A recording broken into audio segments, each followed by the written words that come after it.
जय श्री कृष्णा। आज हम श्रीमद् भगवत गीता के 9वें अध्याय का महात्म लेकर आए हैं।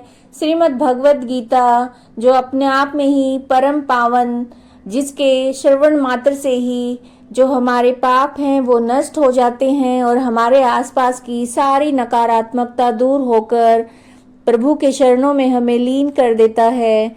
आइए हम गीता के 9वें अध्याय के महात्म का पाठ करते हैं। महादेव जी कहते हैं, पार्वती अब मैं आदर पूर्वक 9वां अध्याय के महात्म का वर्णन करूंगा, तुम स्थिर होकर सुनो। नर्मदा के तट पर माहिष्मती नाम की एक नगरी है। वहां माधव नाम के एक ब्राह्मण रहते थे जो वेदांगों के तत्वज्ञ और समय समय पर आने वाले अतिथियों के प्रेमी थे। उन्होंने विद्या के द्वारा बहुत सा धन कमाकर एक महान यज्ञ का अनुष्ठान आरंभ किया। उस यज्ञ में बलि देने के लिए एक बकरे को मंगवाया गया।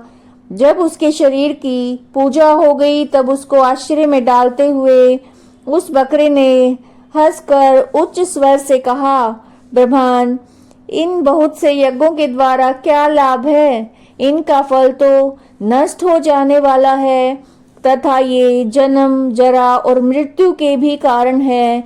यह सब करने पर भी मेरी जो वर्तमान दशा है इसे देख लो। बकरे के इस अत्यंत कौतूहलजनक वचन को सुनकर यज्ञ मंडप में रहने वाले सभी लोग विस्मित हो गए। तब वे यजमान ब्राह्मण हाथ जोड़कर अपलक नेत्रों से देखते हुए बकरे को प्रणाम करके श्रद्धा और आदर के साथ पूछने लगे। ब्राह्मण बोले, आप किस जाति के थे? आपका स्वभाव और आचरण कैसा था? किस कर्म से आपको बकरे की योनि प्राप्त हुई है, ये मुझे बताइए। बकरा बोला, ब्राह्मण, मैं पूर्व जन्म में ब्राह्मणों के अत्यंत निर्मल कुल में उत्पन्न हुआ था और समस्त यज्ञों का अनुष्ठान करने वाला वेद विद्या में प्रवीण था। एक दिन मेरी स्त्री ने भगवती दुर्गा की भक्ति से विनम्र होकर अपने बालक के रोग की शांति के लिए बलि देने के निमित्त मुझसे एक बकरा मांगा। तत्पश्चात जब चंडिका के मंदिर में वह बकरा मारा जाने लगा, उस समय उसकी माता ने मुझे शाप दिया, ओ ब्राह्मणों में नीच पापी, तू मेरे बच्चे का वध करना चाहता है, इसलिए तू भी बकरे की योनि में जन्म लेगा। द्विज श्रेष्ठ, तब कालवश मृत्यु को प्राप्त होकर मैं बकरा हुआ।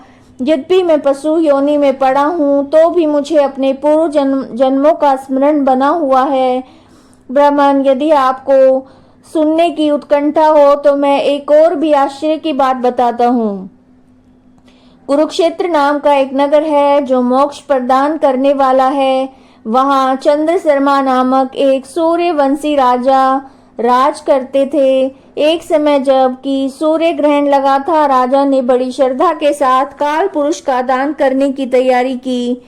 उन्होंने वेदांगों के पारगामी एक विद्वान ब्राह्मण को बुलवाया और पुरोहित के साथ तीर्थ के पावन जल से स्नान करने चले। तीर्थ के पास पहुंचकर राजा ने स्नान किया और 2 वस्त्र धारण किए।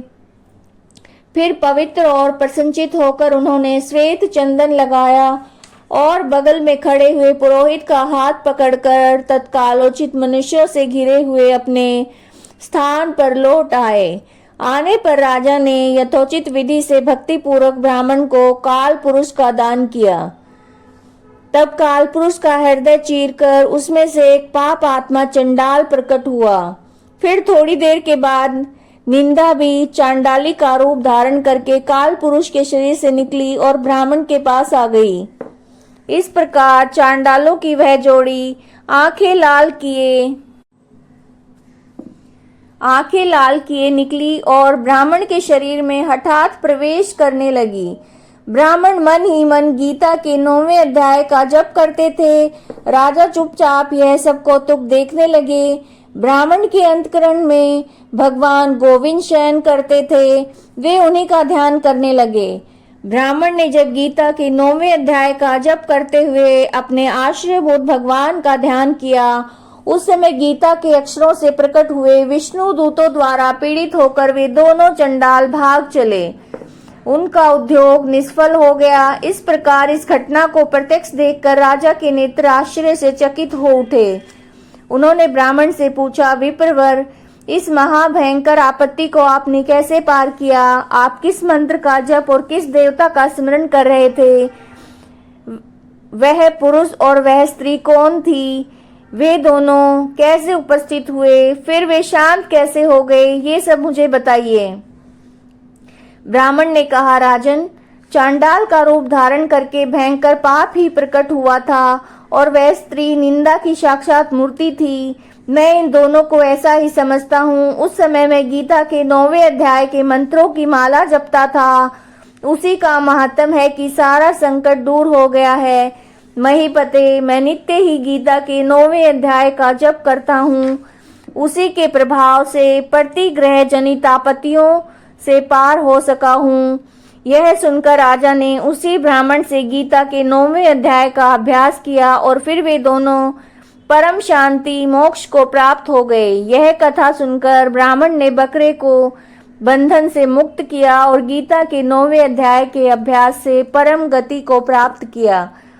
अगर आपको ये वीडियो पसंद आई है तो वीडियो को लाइक कीजिएगा, चैनल को सब्सक्राइब कीजिएगा और कमेंट में जय श्री कृष्णा जरूर लिखिएगा। जय श्री कृष्णा।